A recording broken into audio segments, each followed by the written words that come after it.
What's going on, everybody? Welcome back to another episode of the Make Money and Have Fun show. I was just chatting with my guest backstage, and she was asking me if I'm actually going live every single day this month. And yes, it is true, although I have to confess, I am trying to take off weekends as much as I can. Although we're out here on a Saturday, on a snowy, wet, sloppy Saturday, at least where I'm coming from in Philadelphia, Pennsylvania. There's about a foot and a half of snow outside.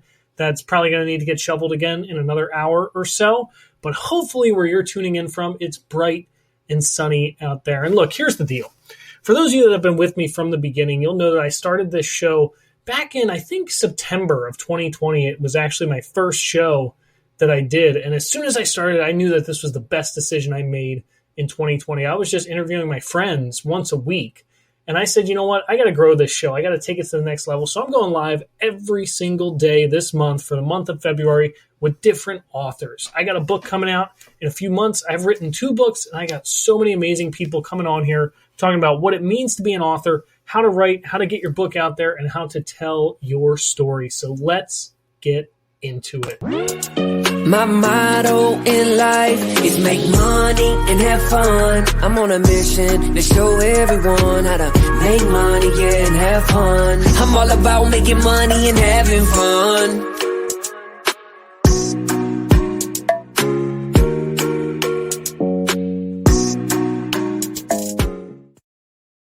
All right, so I have a feeling that today's show is going to be one of the most fun shows I've had yet. Just from talking to my guest behind stage, she's got some cool stuff going on in her life. And actually, really fun story. Yesterday, I interviewed who's now a good friend of mine, Steven Anderson, who wrote the Bezos letters, a really fascinating story about risk assessment inside of businesses.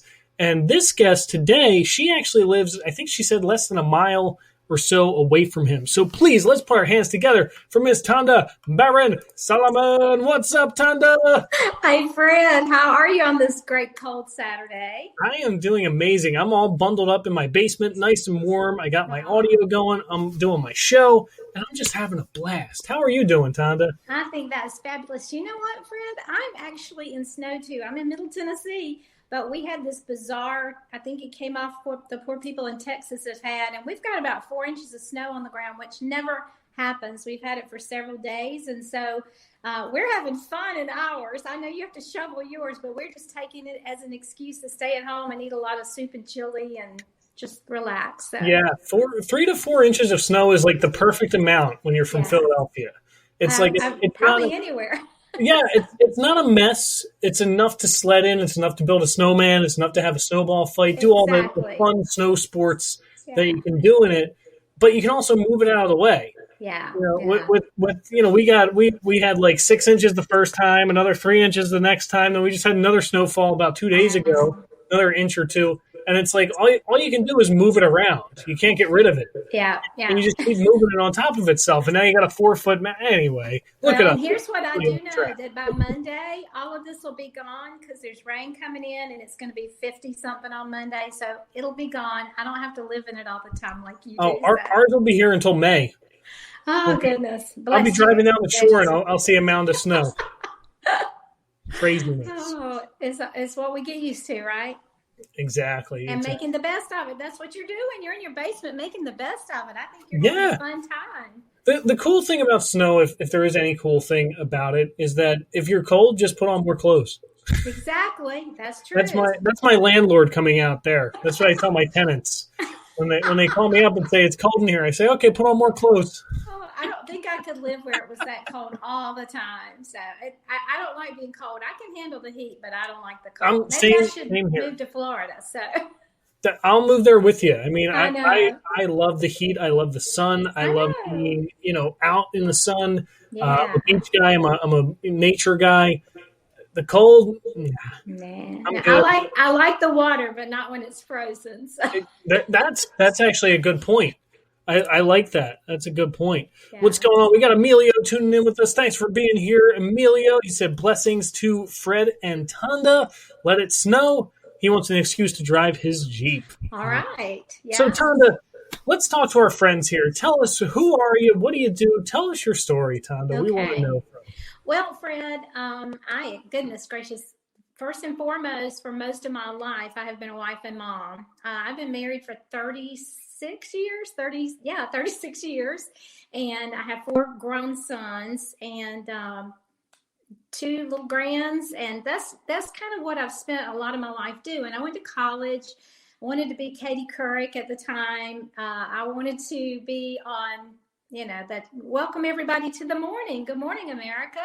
And God had other ideas. I married a guy from a small town in South Georgia, and we moved back there after we finished law school. He finished law school, and we raised our kids there. And during the course of all of that, I always loved to write. I have a degree in public relations and communications, and I love to tell a story. I was good at bedtime stories and those kind of things with my boys, and just writing and everything. Around year 18 in my marriage, we hit a real big snag, something that I would say most marriages don't recover from. There was an affair, and we were living in a small town, and the two of those together are not a great cocktail. But you know what? We just made up our minds that we wanted longer. We wanted to see what would happen if we hung in there and stuck it out. And so we did. In the course of all of that, we moved from small town South Georgia to Middle Tennessee. And we basically started over with nothing. I tell people we were kind of like the Beverly Hillbillies. We just loaded everything up and came. And it was a huge step of faith because my husband was an attorney, or is an attorney. And he left behind a very thriving practice. He was the county attorney in our community. So I applaud him for being committed to make the changes necessary for us to do that. In the course of all of this, I'm a person, I have a really strong faith in Christ. And so I grew a lot in a lot of ways because I was raised in church. And so my faith was kind of like inherited, sort of. It wasn't mine. It was kind of like a piece of china that had been handed to me, and I took good care of it, but it wasn't mine. I didn't own it. And I really had not road tested it. Well, that year, I was able to begin that test. And so for the next 10 years, really, it just became this thing, a lifeline for me. My faith did. And it wasn't my faith, it was the person I believed in. So I want to make sure I say that. But anyway, fast forward, I wanted to write something to try to help other couples, and particularly women who go through that kind of thing in their marriages and such. And so I started trying to write, and I was writing and saying this, and it just sounded real preachy, like a sermon. And so I didn't want that. I wanted people to relate to my story. I wanted them to engage in my story. So I had begun a fiction piece. Again, I like to write. So I had started something, and I thought, I'm going to go and find that. It was my oldest son, who was an entrepreneur, a lot like you, Fred. Oh my goodness, y'all would love each other.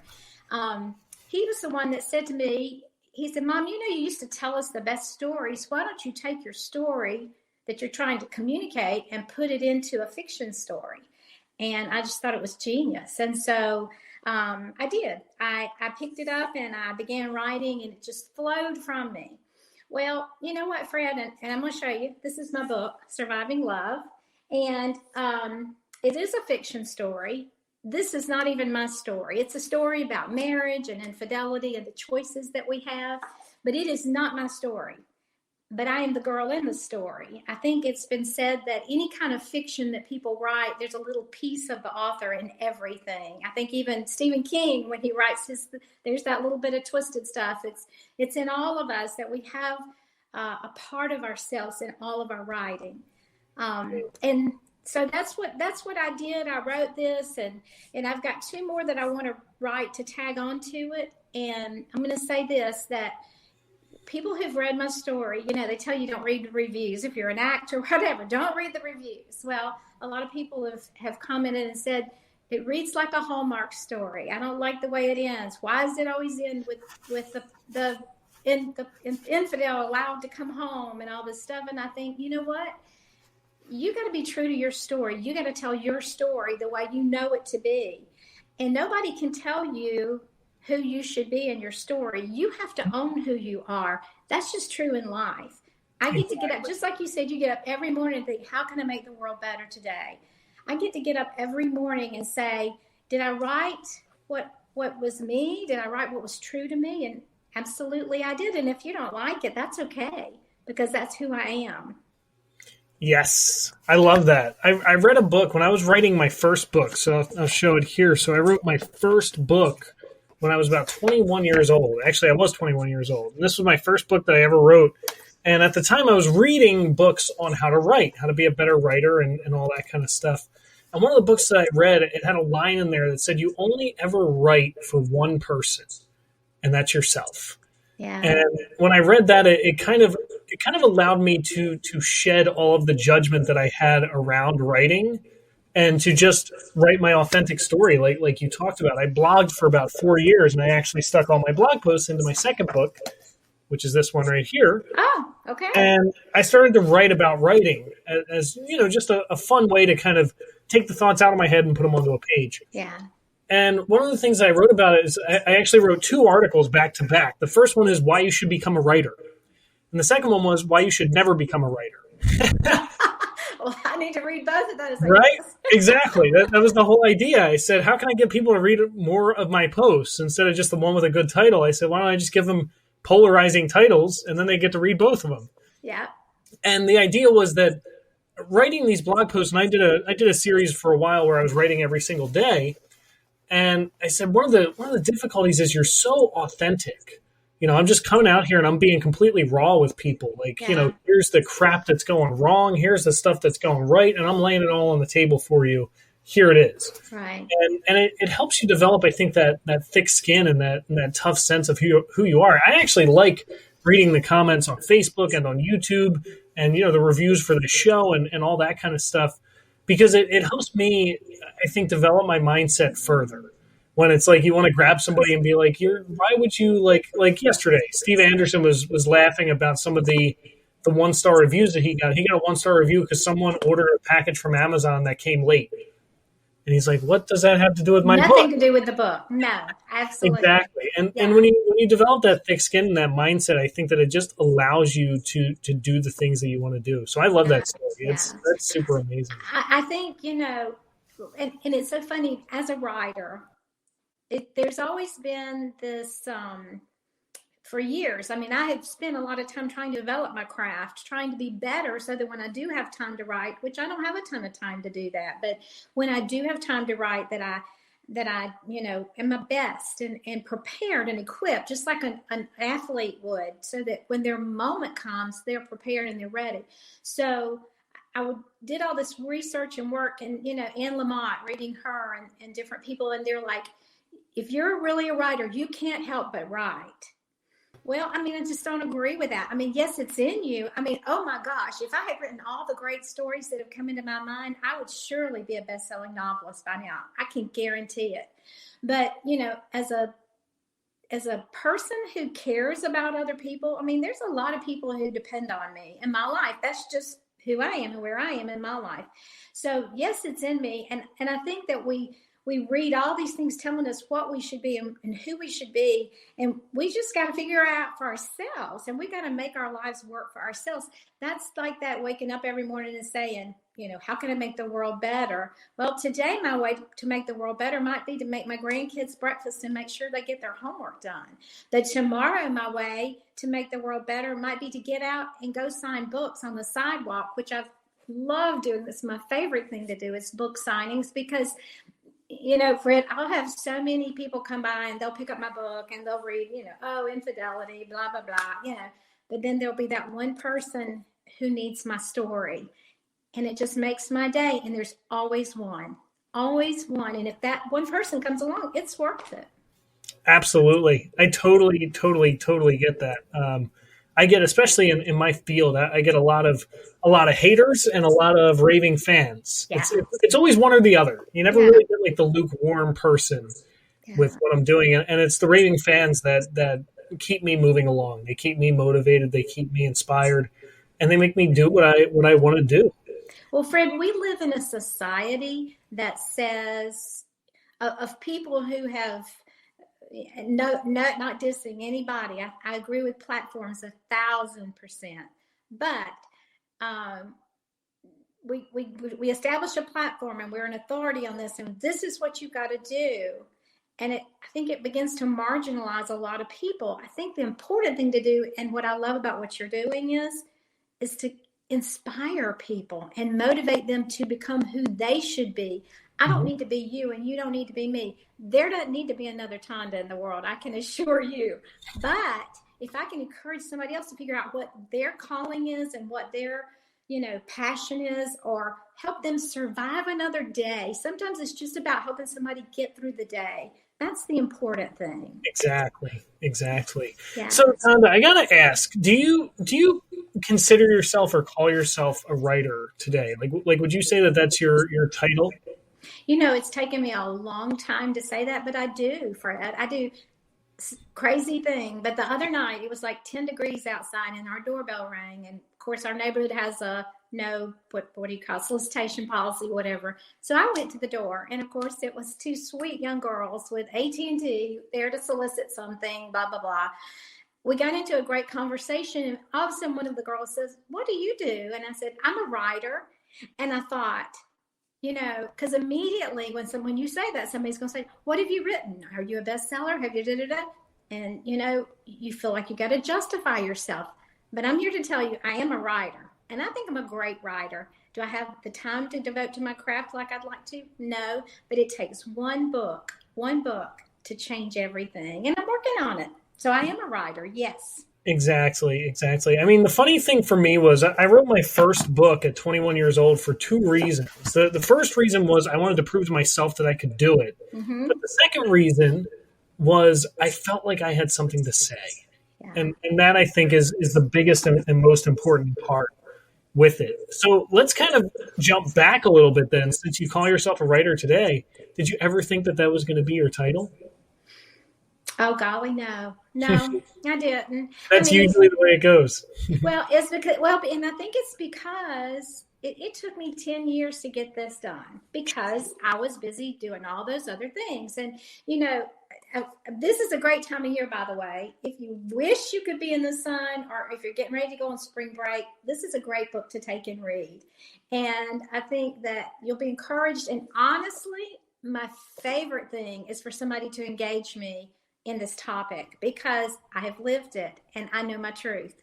So, if anybody wants to talk about it, if anybody wants to know, well, why did you do this, or, whatever, please reach out. I've got all my information in the back of this book, and it's on Amazon. You can find it there. I'm on Goodreads, and everybody that comments, I try to respond to them, because it matters to me, not to defend myself, but just to say, you get to say your case. I want to state mine too, Exactly. And so I think that taking 10 years to write something makes you go, well, does that really qualify me as a writer, or does it just mean I finally got something done? No, it means I'm a writer. Some stories are hard to tell. This was not an easy story to tell, because I lived it. Again, it's not my story, because my story is private to me because of other people who are involved in my story. I have 4 great young men that my husband and I have raised, and I respect them and who they are. And so, but that's who I am in the story. That's me. That is me in that story. And so if it happened for me, I'm not saying it will happen for you, but it can happen for you. I love that. I gotta jump back to when you were talking about there can only be one Tonda in the world, and there can only be one Fred Basimo in the world, because that really exemplifies what this show and this mantra of make money and have fun is all about. Mm-hmm. The idea is that there's so many people out there who are not living in alignment, and basically that's what I've been calling it. I put a Facebook post up earlier today about being fully aligned. And what happens is a lot of people are out there chasing something that they think is going to make them a lot of money, but not bring them a whole lot of happiness. Or they're doing the opposite. True. Yes. Right? And the opposite is true as well, too, where they're having a ton of fun and just living life and having a blast, but they can't pay their bills every month, and they don't have this sustainability to carry them through with what it is that they want to do. So I love the fact that coming from a perspective of individuality and authenticity, where it's like, you tell your story, you do it your way, and you know what, your way is the right way because you picked it.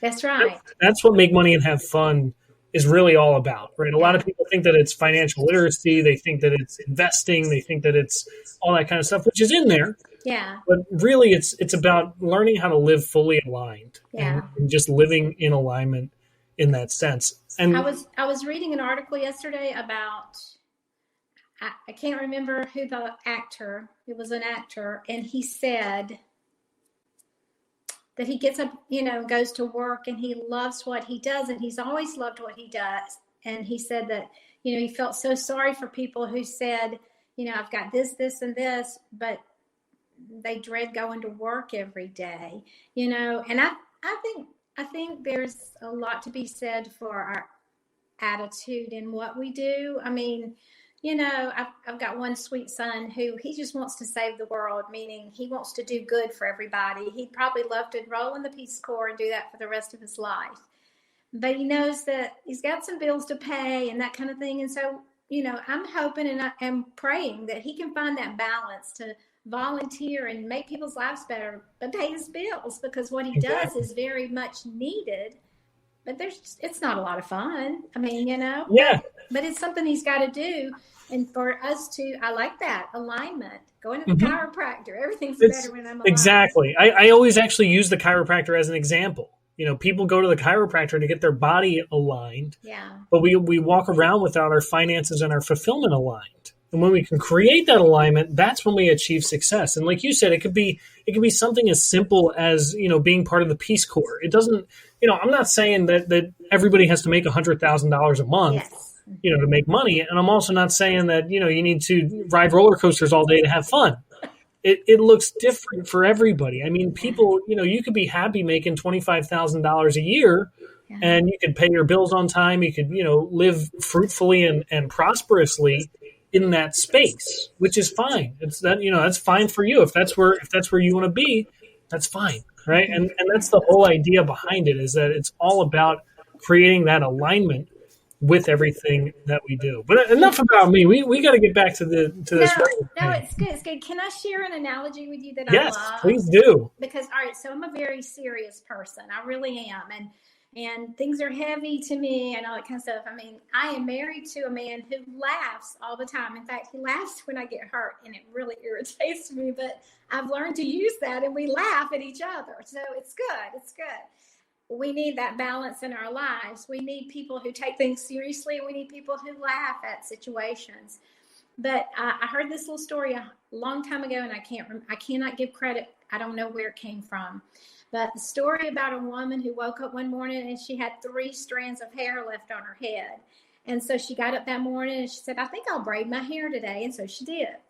The next morning she woke up and she only had 2 strands of hair left. And so she said, I think I'll part my hair down the middle. So she was happy, went on about her day. The next morning she woke up, she had 1 strand of hair left on her head. And she said, I think I'll wear a ponytail today. And she was happy and she went on her way. And then finally she woke up that last morning and all of her hair was gone. And of course she said, yay, I don't have to fix my hair today. That's what I have to kind of keep in my mind as a very serious person. Don't take everything so seriously. There is good in absolutely everything. And I think that helps keep us aligned when we can find joy in things. Exactly. Life is a get to, not a got to, right? Exactly. Our biggest curses in life are our biggest blessings when we know how to look at them the right way. Yeah. Coming from the investment space, I tell this story often, but my story is I started out as a real estate investor at 22 years old, and I built, a small real estate empire in essence, and I watched it all burn down around me because of everything that I had, done wrong. Yeah. And I always tell the story. I remember I had to borrow $100 from a friend of mine just to get home from a seminar that I was at in Las Vegas, Nevada. And it took me months, Tonda, to pay him back $100. Yeah. Like, how embarrassing is that? Like, I'm this 24-year-old kid who's building a real estate empire, and I can't pay somebody $100 for months. Yeah. And as I look back at it, I look at so many lessons that I learned from that, so many blessings, so many things that came out of it that now have made me into a better human being, into a different type of human being. And when we start to give it that perspective and that way of looking at it, it becomes fun. It becomes exhilarating. I actually just left a seminar today that, the host asked, have you ever felt terrified before? Of course, everybody has. And have you ever felt exhilarated before? Of course, everybody has. Have you ever noticed that those feelings are exactly the same? Yeah. They manifest themselves the same chemically inside of your body. Yeah. But there's two different mindsets or results from them. And so when we shift the way that we feel about it or what the meaning behind it is, that's when everything changes at that point. That's really good, Fred. I like that a lot. You got something great this morning. That's good. I just say what comes to mind. I don't plan any of this. I love it. So Tonda, 2 weeks ago I was in Disney World and riding what's the one inside not Thunder Mountain, Space Mountain, where it's in the dark and you can't see where you're going. You don't know what's coming next. And I rode it 3 times because I was like scared to death and I was so exhilarated at the same time. I know exactly what you're talking about. Perfect. So Tonda, we got to get back. We got a couple people in here who are in a space where they want to write a book, but they never have. They're the aspiring author. Yes. So what kind of advice would you give to somebody who wants to write a book, but they never have? What would you say to that person? Well, I think that first and foremost, there has to be some motivation. There's got to be something that you want to say. I have a good friend who writes. There's a lot of creatives where I live, in the area where I live.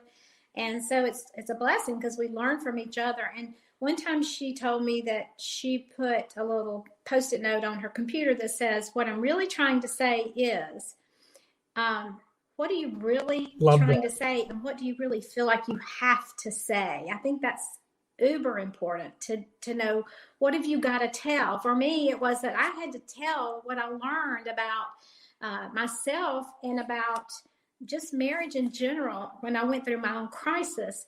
For other people, it's other things. You have to tell people it's important to you how to make money and have fun. I mean, that's something inside of you. So first of all, you got to figure out, what do I want to tell people? Because I think once you decide that, and if you can make yourself show up and write every single day, don't. Some people write and they edit themselves as they go. Some people just write and write and write and have volumes of writing. I edit as I go because to me, I go back and I think that's not exactly how I wanted to say that. And it helps me. But get something on paper, but make sure you're focused on what you're writing about. So what I really want to say is, if it's a blog post, what are you trying to say in that blog post? I think it's important that we are not buckshot, that we are like a focused rifle with a message, that we get our point across. I have a tendency to do that, to squirrel, to go off in different directions. I think so. To get started, you figure out what you got to tell a story about, and then you sit down and you start writing. And don't throw anything away. Don't discard anything, because when I started writing this book, I wrote probably the first 2 pages. Just one day off the top of my head, it came out. It was like, I got to write this. I filed it in my computer and I forgot about it. When I finally came back around and realized that this was the vehicle I needed, a fiction story to tell my kind of nonfiction story, immediately that popped in my mind, and I went back and I grabbed that and I pulled it forward. And then I started realizing that little things I had written along the way, I needed to incorporate. And if I had not written them down, even though at that point I didn't really know where it was all going, if I had not written it down, I probably would have forgotten it. So find out what you're writing about and then write. And don't throw anything away. Don't discard anything. Be intentional about hanging on to it, because sometimes, especially when, in my opinion, when you're writing fiction, you need emotion. Mm-hmm. And one day I might be on top of the world, and so that will flavor my writing. But the next day I might be mad as all get out at my husband, but I need that in my book. So write that. Tell about that, because on the day that I'm happy again, I still need to tap into that emotion. I need to go and pull that back into my story. So I think it's important to figure out what you're writing about, write, save everything, and then believe in the timing. Timing is everything in life, period. So the timing of it, it will begin to come together. I think it's important. I have a person in my life who just motivated me. When are you going to get that story written? I actually had 2 or 3. When are you going to finish? When are you going to finish? It took a step of faith because I contacted, actually sent it out there to several publishers and got a little bit of response, but finally connected with somebody. I had to make myself do that because I don't know how for you, Fred, because yours is from a different perspective, but for me, it was kind of like when you have a baby and if somebody looked at your baby and said, that baby's not very pretty, when you write, it's that way. It's you. It's a part of who you are, and you want everybody to love that baby, and they're not going to. But that making that first step, once you've got something that you think is good, put together, or even just the seeds of something good, because you'll do a lot of editing before it's ready. Exactly. I totally resonate with that idea of, your book or your project being like a baby, right? And as entrepreneurs, I mean, I hang out with a lot of people who are transitioning. They're in their 9 to 5 and they want to start investing, or they're working their job and they want to become a business owner of some kind. And we often run into our own trap, which is that we think that we've created the greatest product in the world. Yeah. And to us, it is. And that's the whole idea. That's the whole idea behind creating an avatar and a target market, is that you're just finding more of yourselves in the world. And you're like, I love this thing, so there's got to be other people out there who love this thing. But when you encounter somebody who doesn't love it, oftentimes you take that as a direct attack to you. Yeah. And it typically never has anything to do with you as a person or your morality or anything like that. It's just not a good fit. Exactly. And going through that process, like you said, can be daunting, especially for someone who hasn't developed that thick skin or that mindset yet. Hearing rejection and listening to haters. Like we were talking about comments earlier. Now I listen to haters' comments and I'm like, this is hysterical. Like, yes. It's just fun for me. I'm like, this is so cool. I'm going to get some popcorn and go through all my comments today. What a great thing to do on a snowy Friday night. Exactly. Why not? But Fred, you go, all right, so like I go sometimes to stores that like not discount stores, like a Home Goods, or even I don't know if Tuesday mornings all over the country, but that's something we have in this part of the country. They have sections of books, a lot of coffee table books, beautiful books. And I'll pull them out and I'll look at them and I'll think, I've never heard of this author. I don't know who this person is. And now their book is here in the back corner of this store. But then I think, somebody needed that book, and maybe even I do. I've even had friends share with me a great book, and they're like, of all places, I found it in the back corner of this little bookstore or of this discount shop, or wherever. I found it at Goodwill. Somebody had given it away, and I bought it, and it has changed my life. We're not going to change everybody's life by what we write, but if we can make a difference, whether it's fiction or nonfiction, through what we write in 1 or 2 people's lives, it's really worth it. It is absolutely worth it. That for me is paramount. People come to me a lot for financial coaching, and I always tell them that I ask them first and say, hey, do you know what money is? Can you give me a definition of money? And I do a lot of asking in my coaching just because I want people to pull the answers out of them. And I get all kinds of answers. Money is currency. Money is paper. Money, whatever. And I always tell them the same thing. I say money is a byproduct of value creation. So the problem that most people have is they wake up in the morning and they say, how can I make more money today? And the problem with that question is that if you find a penny on the ground, your brain thinks you're victorious. Your brain's like, you won. You made more money today. Good job. It's not specific. What I do is when I wake up in the morning, I ask myself a different question. I say, how can I create more value today? And the more value I create, the more money flows to me as a byproduct of that. Yeah. And when you flip that script, it opens up the doors at that point. So you're absolutely right. It's all everything that we have, everything that we want in this world, we already have. Yeah. It's just a matter of giving that value to everybody else to grow it from there. This is an amazing conversation, by the way. I know. This is so cool. And I love. Okay, so here's the thing. This is the best thing about today. Period. Is to ask anybody. Okay, like right after I got out of college and we married, we went back to my husband's small town. I worked in an accounting firm. That is probably like the best joke of your life, because I don't do money. I don't do math. I don't do any of those things. In fact, to this day, I'll tell people that at this particular accounting firm, great job. I loved it. I worked there till I had my first son. I say they probably go back in somebody's records and they'll say, oh, this is when Tonda worked here, because there's some mistake or something. Because I mean, I loved it and I gave it 100%, and I thought I did a really good job, but who knows? But that's who you are. Well, I'm sitting over here, this, I think middle-aged, somebody might say I'm a little past that, but I don't. Middle-aged, wife, mother, grandmother, has this, love relationship with Jesus. And also, people may not relate to that, but let me tell you that, Fred, I would pick up your book and I would buy it and I would open it because I know I need to be better at that.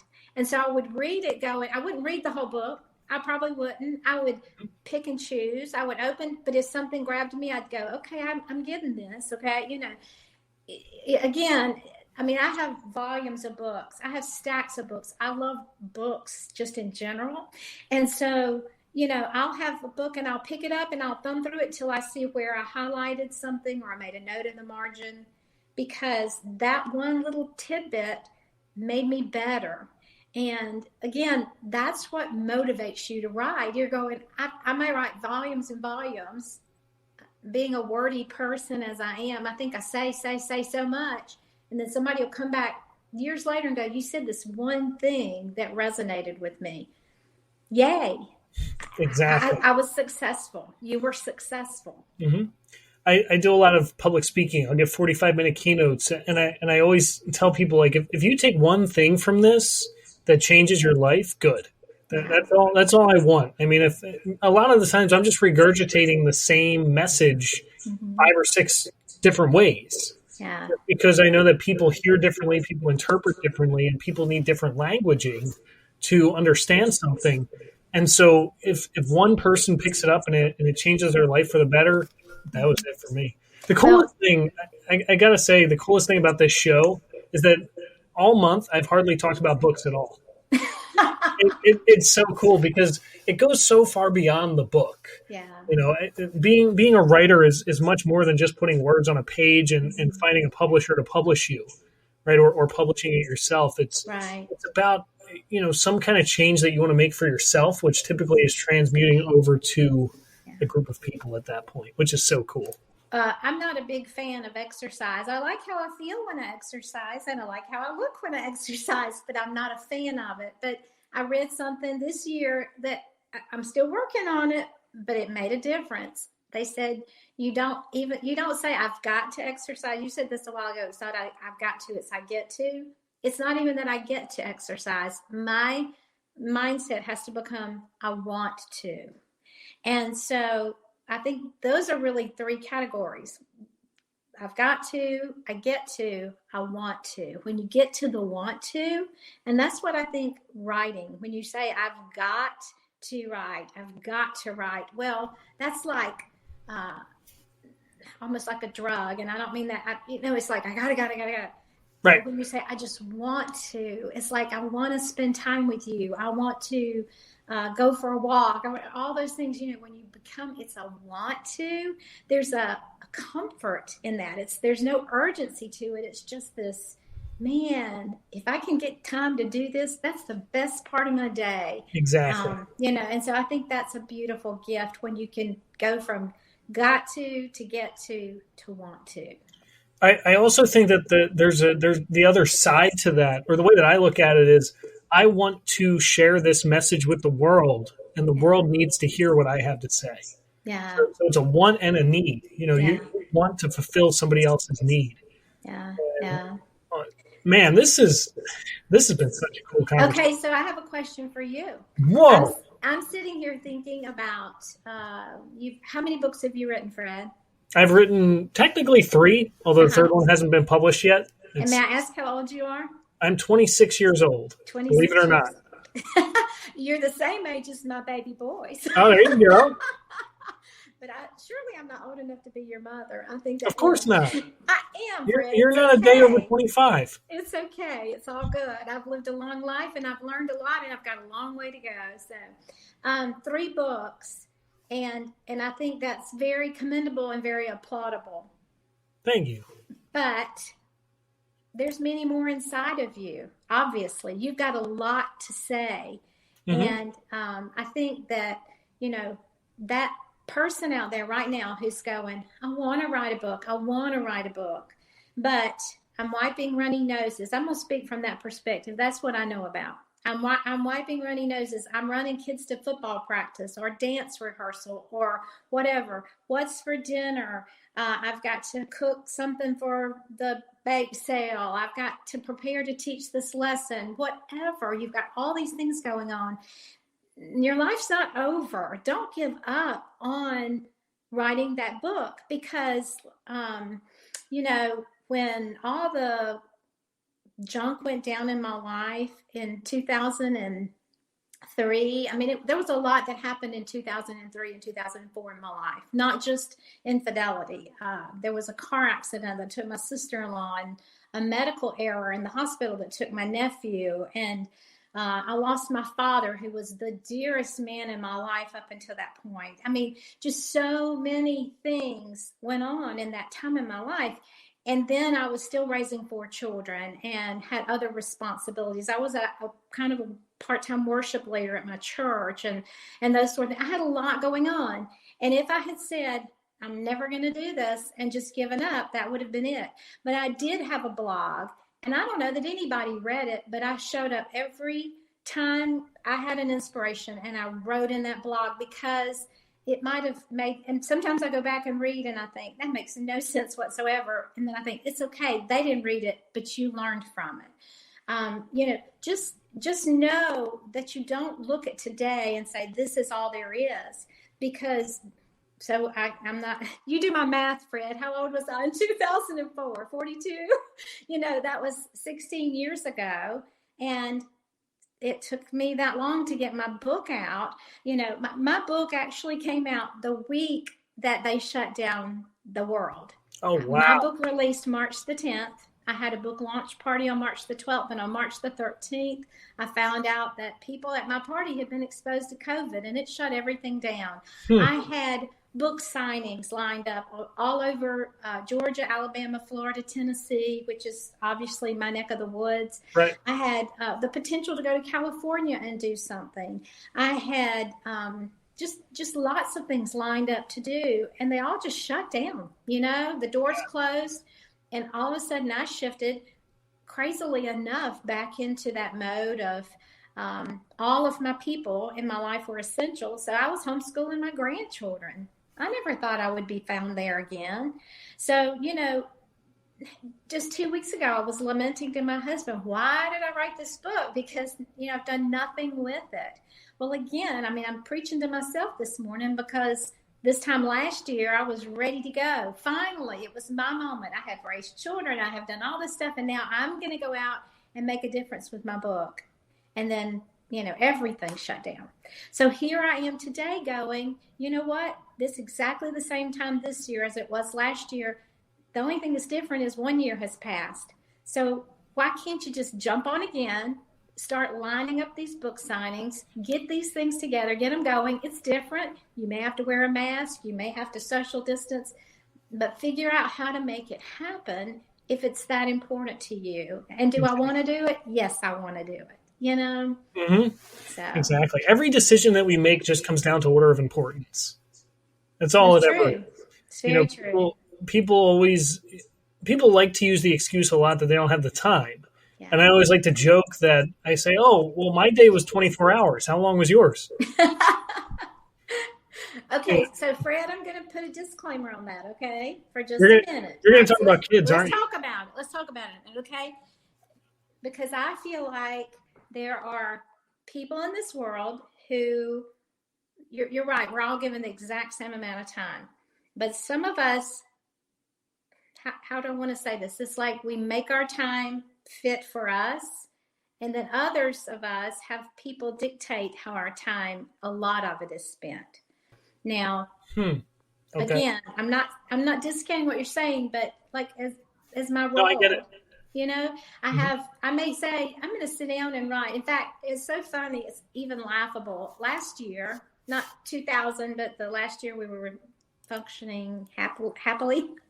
I put in my calendar, okay, these days of the week, I'm turning off my phone. I'm turning off everything, and I'm going to write. And it works some, but they're just ways that there are demands placed on our lives when we are certain people. And there's nothing wrong with that. But making peace with it and going, I didn't get to write today, but I get another 24 hours tomorrow. And what can I shift around? What can wait? What needs to be done? What's most important? And figuring out how to make it happen. I agree with you. We are given the same amount of time, all of us. Some of us have more flexibility. Some of us have, but I can guarantee you that I've wasted a lot of time that I could have been using other ways. And sure. And so, I appreciate and I love that mindset. And I think we have to have that mindset. I do. I think we 100% have to say, what did I do with my time? Okay, I've got plenty of time, but what did I do with it? Sure. I like this little Bible study I've been doing. I hadn't really thought about that in the back in the, days of the Old Testament, that the new day started actually the evening before at sundown. And so that was the start of the new day for them. And I think sometimes I might function better if I viewed my own life that way, that, tonight when I go to bed, I'm just getting a good start. I'm getting my nap first. I'm going to go to sleep and start my day that way. Exactly. And then when I wake up, I'm ready to go. There's the wide open opportunity because, because I think if I look at it the other way, I wake up, I'm not a morning person, give me my cup of coffee, let me get going. By the time I get going, I've had 3 phone calls, 15 emails, 2 texts, But if I go to bed with the mindset, well, when I get up in the morning before I do ABCD, I'll call writing W. The W is going to go in there first. Then I think I might function a little bit better. I don't know. Right. I mean, the cool thing about what you said is there are times when we waste time. And the funny thing is that wasted time is essential time. Yeah. And, a lot of people forget that. A lot of people want to be productive all day long, but escape time or wasted time or whatever you want to call it, just time for yourself to not be productive is necessary to filling all the pieces of that puzzle. Yeah, I think so. I'm a big magazine reader. I love magazine articles because they're short and you can get a lot out of them. And, that's perfect example.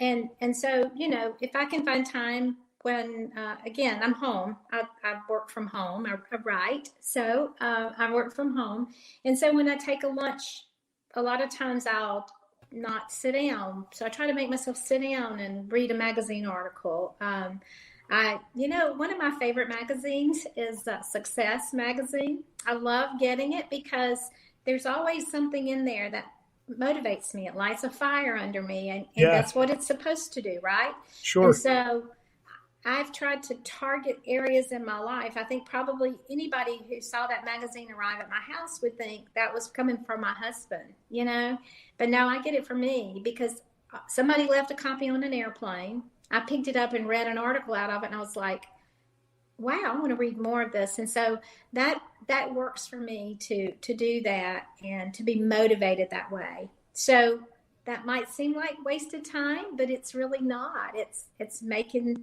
me become who I want to be. And so that's the important thing that matters. Exactly. Tonda, this has been amazing. We got to wrap up here. What words of wisdom or what would you like to leave our guests with today? Again, I think going all the way back to what happened in my life, how I wrote my book, and what it's about. That I'm not, it's kind of funny now that I'm about to say this. So many people have said, is that you? Because we have a place down on the panhandle of Florida. And you're like, is that you? I'm like, no, it's not me. But I think the important thing in every single day of our lives is not our story, but who we choose to be in our story. And we are the one who gets to decide that. Nobody, I love the quote from Eleanor Roosevelt, nobody can make you feel inferior without your permission. There's so many things about who we are that we allow to be shaped and molded by other people. And we don't have to let that happen. We can be true to who we are. So it's not about your story. It's about who you choose to be in the story. It's not about if today you call yourself a writer. You may be 58 years old before you get to say that. But when you do, such a feeling of accomplishment. And I've only just begun. I love that. That's amazing. Who you get to be in your story. Tonda, thank you so much for being here. Thank you, Fred. Awesome conversation. I love just where these go every time. We just have so much fun. You were awfully brave to have me on because I'm not a business person and I'm not, I think that's great. But I love what you do. And I think you're a great young man, and I want you to come see me in Middle Tennessee. Definitely. I gotta come out to Tennessee anyway because I think it's an awesome place just to go visit. I've never been there before.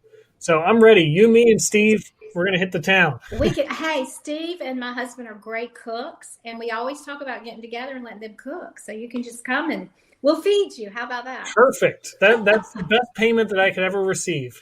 All right. Well, thank you so much for having me on. I do appreciate it. Absolutely. Thanks so much for being here. And for everybody who's tuning in, we will see you again next time. Have a good one, guys.